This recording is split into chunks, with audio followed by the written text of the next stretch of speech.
नमस्कार दोस्तों, this is doctor Anurag and I welcome you to the current session of the science and technology. तो science and tech के best video series जो UPSC को target करते हुए लॉन्च किए गए हैं, उसमें आप सभी का स्वागत है आज के बायोटेक्नोलॉजी के सेशन 8 में। और आज हमारा डिस्कशन का एजेंडा है डीएनए फिंगरप्रिंटिंग। अभी तक हम लोगों ने बायोटेक में 7 सेशंस कवर किए हैं और आज डीएनए फिंगरप्रिंटिंग पे हमारा पूरा फोकस रहेगा और स्पेशली इसके एप्लीकेशंस के ऊपर हम फोकस करेंगे। And let me tell you, अगर आपको इसका फ्री पीडीएफ चाहिए तो आप टेलीग्राम पे IAS टॉपर्स मंत्रा चैनल को फॉलो कीजिए। ये सारे पीडीएफ अपलोड कर दिए जाएंगे इन वीडियोस के टेलीग्राम के ऊपर। तो चलिए फॉलो करते रहिए टेलीग्राम पे भी हमें, और साथ में यूट्यूब पे सब्सक्राइब कीजिए IAS नॉलेज मंत्रा चैनल को to get the latest updates over the best videos launched in the field for UPSC examinations. तो शुरू करते हैं हम आज का सेशन। हम लोगों ने पहले भी देखा था, हमारे बॉडी का basic unit, both structural and functional unit, is a cell. And throughout our body are present various kinds of cells specialized in their own function. For example, digestive system cells, stomach cells are specialized in digestion. Same way, kidney cells are specialized in filtration. Same way, the cells of the lungs are specialized in inhalation. Same way, the cells of the heart are specialized in pumping of the blood. In short, यही sales हैं जो हमारे body के different functions perform करते हैं और यही sales हमें लाइफ देते हैं। और इन्हीं सेल्स के अंदर प्रेजेंट होते हैं बहुत सारे सेल के सब parts known as cell organelles. और हम लोगों ने देखा था पहले, सेल ऑर्गेनेलीज में जो सबसे बड़ा सेल ऑर्गेनेली है that is nucleus, double membrane cell organelle, nucleus. और यही न्यूक्लियस के अंदर प्रेजेंट होता है जेनेटिक इंफॉर्मेशन, जेनेटिक कोडिंग हमारा। तो यहां भी हम देख सकते हैं सेल बेसिक यूनिट हमारी बॉडी का, उसके अंदर न्यूक्लियस, न्यूक्लियस के अंदर जहां पे जेनेटिक इंफॉर्मेशन रहता है उसे क्रोमोसोम कहते हैं। Chromosomes are heredity vehicles carrying genetic information from one generation to other. और यही क्रोमोसोम्स का जो बेसिक यूनिट है that is DNA, deoxyribose nucleic acid. तो डीऑक्सीराइबोज न्यूक्लिक एसिड जो है ये 3 केमिकल से बना हुआ है, हम लोगों ने पहले भी देखा हुआ है। पहला डीऑक्सीराइबोज शुगर, तो शुगर पहला केमिकल है। Second phosphate and third nitrogen bases. तो डीएनए के अंदर डीऑक्सीराइबोज शुगर, फॉस्फेट मॉलिक्यूल्स और नाइट्रोजन बेसिस। और ये डीएनए का स्ट्रक्चर आप देख सकते हैं डबल स्ट्रैंडेड, ये पहला स्ट्रैंड हो गया और ये सेकंड स्ट्रैंड। देख सकते हैं आप हेलिकल स्ट्रक्चर है आउट हियर।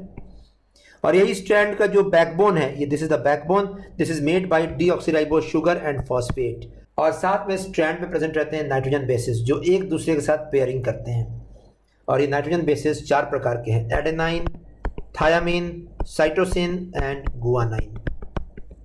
ऑलरेडी हम लोगों ने ये सब कवर किया हुआ है पास्ट के पिछले सेशंस में। मैं यहाँ केवल इसलिए बता रहा हूँ क्योंकि डीएनए फिंगरप्रिंटिंग का टॉपिक यहीं से निकल कर आएगा। तो in short, nitrogen bases pairing करते हैं, for example and out here adenine pairs with thiamine and cytosine pairs with guanine. और ये पेयरिंग हाइड्रोजन बॉन्ड से होती है। ये हाइड्रोजन बॉन्ड आप देख सकते हैं स्ट्रैंड्स के बीच में। इन शॉर्ट, अगर एक स्ट्रैंड पे ए होगा तो दूसरे स्ट्रैंड पे टी होगा, एक स्ट्रैंड पे टी होगा तो दूसरे स्ट्रैंड पे ए होगा, एक स्ट्रैंड पे सी होगा तो दूसरे स्ट्रैंड पे जी होगा। ऐसे ही पेयरिंग चलती रहती है। और डीएनए का एक स्ट्रेच जिसपे नाइट्रोजन बेसिस की कोड करती है एक फंक्शन के लिए या एक ट्रेट के लिए, उस स्ट्रेच को जीन कहते हैं। फंक्शन का एग्जाम्पल डाइजेशन या फिल्ट्रेशन, और ट्रेट का मतलब हमारे features, example eye colour, skin colour, colour of the hair. So gene is that part of DNA, that stretch of DNA which codes for a particular function और for a particular trait. और यही gene का और यही genetic coding जो nitrogen bases की coding होती है, it is transferred from one generation to other generation because of chromosomes. और हर इंडिविजुअल के सेल के अंदर ये डीएनए, क्रोमोसोम और जीन्स रहते हैं। And in short we can say the chromosome is the macro aspect, DNA is the micro aspect and gene is the intermediate aspect. और ये जो बेस पेयर्स होते हैं क्रोमोसोम के ऊपर, they are 3 billion base pairs on the chromosome. तो ये अपने आप में बहुत कॉम्प्लेक्स बेस पेयरिंग है। You can see one can see the complex nature, one can see the complexities involve out here. और इस 3 बिलियन बेस पेयर्स में से लगभग 99.9% बेस पेयर्स सिमिलर होते हैं सारे ह्यूमन बींग्स में, लेकिन 0.1% बेस पेयर्स यूनिक होता है हर इंडिविजुअल में। In short, every human being has the same chemicals in the DNA, that is nitrogen bases, deoxyribose sugar and phosphate, and the coding is also almost same to the extent of 99.9%. Yet every individual has 0.1% of coding different and unique, and it is this different unique coding of every individual which gives the individual his or her identification. तो identification के लिए ये इस्तेमाल हो सकता है unique coding.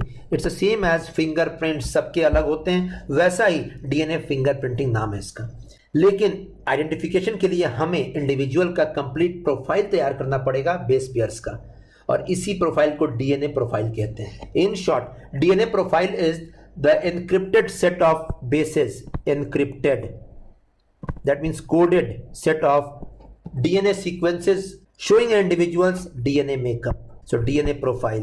यही वजह इस प्रोसेस को डीएनए प्रोफाइलिंग भी कहते हैं और डीएनए फिंगरप्रिंटिंग भी कहते हैं। And the accuracy level of identifying any individual is 100% in this case.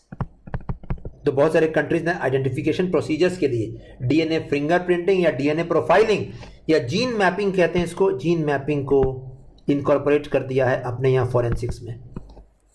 और ये डीएनए फिंगरप्रिंटिंग या प्रोफाइलिंग कैसे होती है, वेरियस स्टेप्स होते हैं इसके। सबसे पहला होता है ब्लड या हेयर। सबसे पहला होता है सेल्स, ब्लड सेल्स हो सकते हैं, हेयर सेल्स हो सकते हैं, स्किन सेल्स हो सकते हैं, उससे निकालना डीएनए को। So this is the DNA extracted. The first step is DNA extraction. Second, cutting of DNA sequences by restriction endonuclease enzymes. Restriction enzymes ये आपने पढ़ा हुआ है जेनेटिक इंजीनियरिंग में, ये आपने पढ़ा था genetic engineering the session 3 of biotechnology. So second is cutting, sizing and sorting out DNA sequences. Third is transferring the DNA sequences to a nylon paper. So DNA fragments को nylon के ऊपर transfer करना, and उसके बाद radioactive या colour probes nylon sheet पे put करना, and because of the DNA there is a resultant pattern is produced. You can see this pattern out here. यही पैटर्न इंडिविजुअल के लिए अलग होता है, हर इंडिविजुअल के लिए अलग होता है, और इसी को DNA fingerprint of the individual कहते हैं। इन शॉर्ट, डीएनए एक्सट्रैक्शन पहला स्टेप। सेकंड, रेस्ट्रिक्शन एंजाइम से DNA cutting, sizing and sorting out. Third, putting it upon the nylon paper, and fourth, probing is done by radioactive or color probes, and fifth, DNA fingerprint is produced. So it's a high tech process. अब ये process maximum countries में easy हो गया, all because of the level of tech achieved by these countries. और यही DNA fingerprinting के applications बहुत ज़्यादा हैं जिसमें हमें फोकस करना है आज। तो सबसे पहला एप्लीकेशन फॉरेंसिक साइंसेज में क्रिमिनल्स के आइडेंटिफिकेशन में। तो क्राइम सीन, किसी भी क्राइम सीन से ब्लड या हेयर या स्किन सेल्स आइसोलेट करके, एक्सट्रैक्ट करके और डीएनए फिंगरप्रिंट निकाल कर it can be matched with the database. अगर डेटाबेस पहले से है कंट्री के पास, अगर डेटाबेस पहले से कंट्री के पास है क्रिमिनल्स का, तो मैचिंग करके इजीली क्रिमिनल्स को पकड़ा जा सकता है, to identify the criminals from crime spot. Second, paternity dispute, जहां पे identification of the true parent is essential. It has helped solve cases because the DNA fingerprint of the child and the individual, if the individual is the parent of the child, is similar, almost similar in the maximum cases। तो बहुत easily अगर child और parent का DNA fingerprint match किया जाएगा, बहुत हद तक सिमिलैरिटीज आएंगी और जिससे इजी हो जाता है पैटर्निटी डिस्प्यूट सॉल्व करना। Third point, identification of dead bodies. तो many dead bodies, unclaimed dead bodies are found across the country, और उसके आइडेंटिफिकेशन में इसका बहुत बड़ा रोल आ सकता है, बिकॉज डेड बॉडीज के बोन या स्किन या हेयर सेल से डीएनए निकालकर डीएनए फिंगरप्रिंटिंग कराकर और मैच हो सकता है और मैच किया जा सकता है टू अ पर्टिकुलर पर्सन और a family to identify the dead bodies. और ये बहुत बड़ा रोल प्ले किया यहीं पे डीएनए फिंगरप्रिंटिंग ने शीना बोरा केस सॉल्व करने में। The Sheena Bora case, it was a very high profile case which was cracked by the Mumbai police after they located the dead body and after DNA fingerprinting was done in order to identify the dead body. So DNA fingerprinting का बहुत बड़ा role case solve करने में। शीना बोरा case, murder case, रहा है। और इसी पे हम नेक्स्ट स्लाइड देखेंगे जहाँ पे इसका कंप्लीट प्रोसेस पब्लिश किया था एक न्यूज़पेपर ने। And next, diagnosis of inherited disorders in child. तो चाइल्ड के डीएनए फिंगरप्रिंट और पेरेंट के डीएनए फिंगरप्रिंट से पता लगाया जा सकता है that from which parent has the child inherited a particular genetic disorder. So DNA fingerprinting in short has 4 basic applications. First is identification of criminals provided the country has a database. Second, paternity dispute. Third, identification of dead bodies. And fourth, diagnosis of inherited disorders in the child. And on this slide you can see the Sheena Bora case. The very critical application of DNA fingerprinting was done out here to solve the case. A very high profile case of Mumbai which was cracked all because of the usage of this DNA fingerprinting technology. और यहाँ पे और इस slide पे भी आप देख सकते हैं unidentified bodies is a big problem in India and one can C in Maharashtra alone more than 6,000 dead bodies were found in 2012 and अब कहा जा रहा है that DNA profile of unidentified bodies found anywhere in India will be generated using DNA profiling and will be stored in the national database. तो यहाँ बहुत बड़ा role होगा केसेस सॉल्व करने में आइडेंटिफिकेशन के डीएनए फिंगरप्रिंटिंग। और डीएनए फिंगरप्रिंटिंग को लेकर एक न्यूज़ आया था जो लास्ट टॉपिक है डिस्कशन का, DNA technology regulation bill 2019। So this bill was introduced in 2019. It seeks to control the use of DNA tech for establishing the identity of a person. The bill seeks to control the use and application of DNA technology, DNA fingerprinting technology in short, for establishing the identity of certain categories of persons including offenders, victims, suspects and under trials. And as per the bill एक national database DNA का तैयार किया जाएगा। National DNA data bank will be created just to keep the DNA profiles in one data bank. तो ये बहुत बड़ा step होगा इंडिया के लिए, लेकिन बहुत हाई सिक्योरिटी चाहिए इस जगह पे। एंड यही वजह है कि बिल में एक प्रोविजन है that disclosure of DNA information of any individual or using DNA sample without proper authorization will lead to a fine up to rupees 1 lakh and a prison term up to 3 years.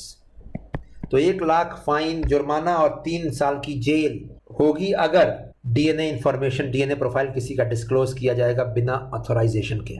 तो ये हम detail देखेंगे अगले session में। DNA take regulation bill क्या है यहाँ पे। I hope you got the point of DNA fingerprinting. यहाँ सवाल क्या आ सकता है? पहला सवाल, स्टेप्स आ सकते हैं डीएनए फिंगरप्रिंटिंग या डीएनए प्रोफाइलिंग के। सेकंड क्वेश्चन आ सकता है यहाँ पे डीएनए प्रोफाइलिंग और डीएनए फिंगरप्रिंटिंग और जीन मैपिंग, ये तीनों सेम कंसेप्ट हैं। एंड थर्ड पॉइंट यहाँ पे बहुत इंपॉर्टेंट है, 99.9% of DNA of all the humans are same, only 0.1% is different, which gives the individual a identity. So that was all in this session. आप एक बार शीना बोरा case type कर सकते हैं गूगल सर्च पे और निकाल सकते हैं कि वहां पे डीएनए फिंगरप्रिंटिंग का इस्तेमाल कैसे किया गया था। Thanks a lot. और अगर वीडियो पसंद आया तो please don't forget to put in a like and share the videos to the maximum. Also put in a comment. Suggestions are also welcome.